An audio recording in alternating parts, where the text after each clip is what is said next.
Good afternoon. We are living in evil times. I'm Matthew Tubison and I'm running for president. Matt 2024. M-A-T 2024.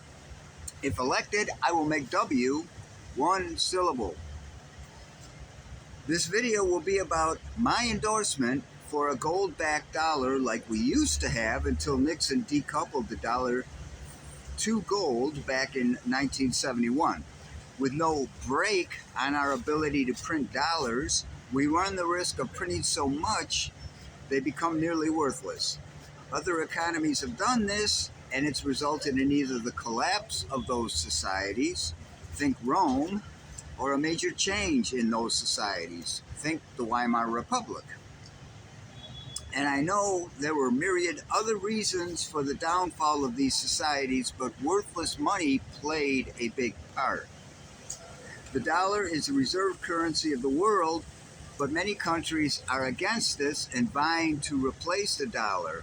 I'm not interested in international politics concerning currency and or the US dollar, what is happening here at home and how our currency is affected by the Federal Reserve always clamoring for more dollars, regardless of whether we have anything, commodities, goods, services, etc., to back those up.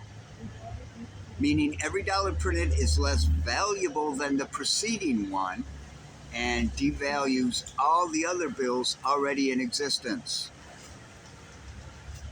If we peg the dollar to gold and we use the full reserve system instead of fractional reserve, the latter, which is a system where only a fraction of the reserves is needed to back up the amount on paper of monies possessed by all.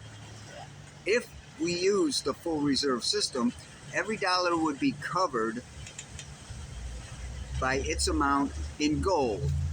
Gold right now is about $1,900 a troy ounce. I say about because it was 1901 when I looked it up. That was a couple days ago, so it's definitely changed by now. If we made the dollar,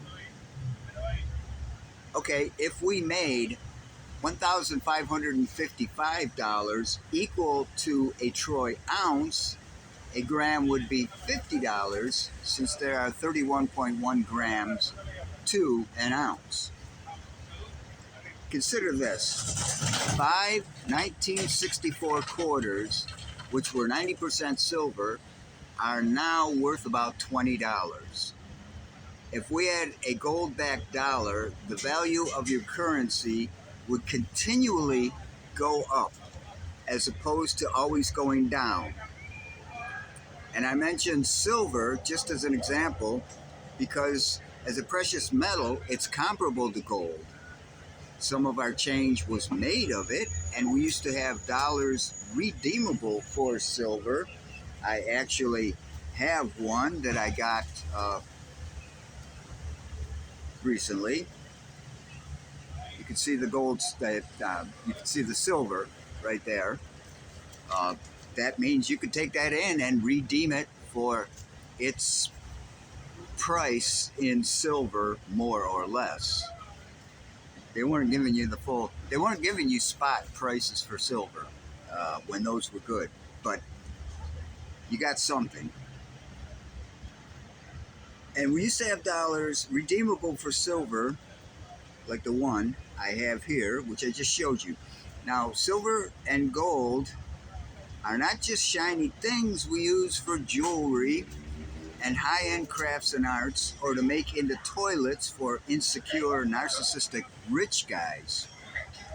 Almost all electronics have at least trace amounts of gold and or silver for their superior conductivity, and silver is an antimicrobial, used as such for thousands of years, and there are more patents based on silver than any other metal. So they both have real-world applications and are not just pretty things to be coveted.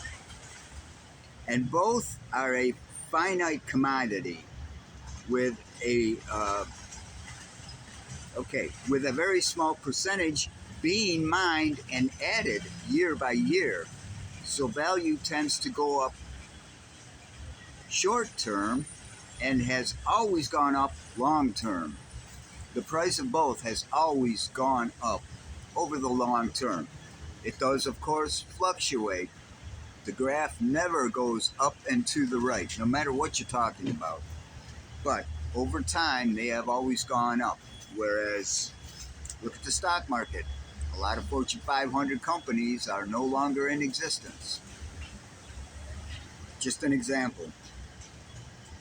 With an estimated 261.5 billion troy ounces in U.S. reserves, and at $19,000 per ounce, that comes out to about $497 trillion.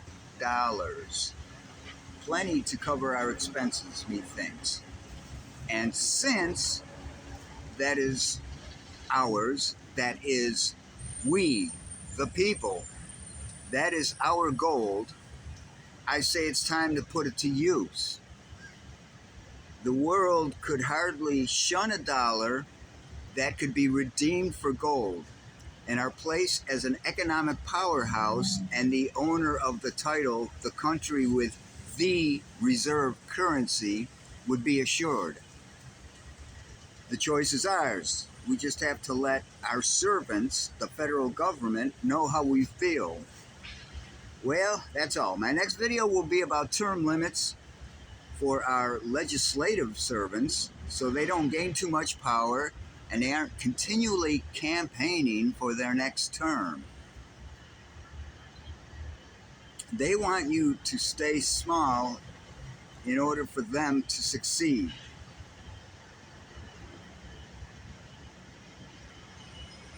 Okay, let me put that in order. I was reading the next line. Remember, growth is rebellion. They want you to stay small. In order for them to succeed, they need your complicity. So vote for me, or vote LP, or vote third party and expand democracy in the least democratic democracy in the world. And learn to prep. When TSHTF, our servants won't be there to help us. All right. I thank you for watching. And if you didn't watch, well, what's wrong with you, man? All right. Talk to you soon.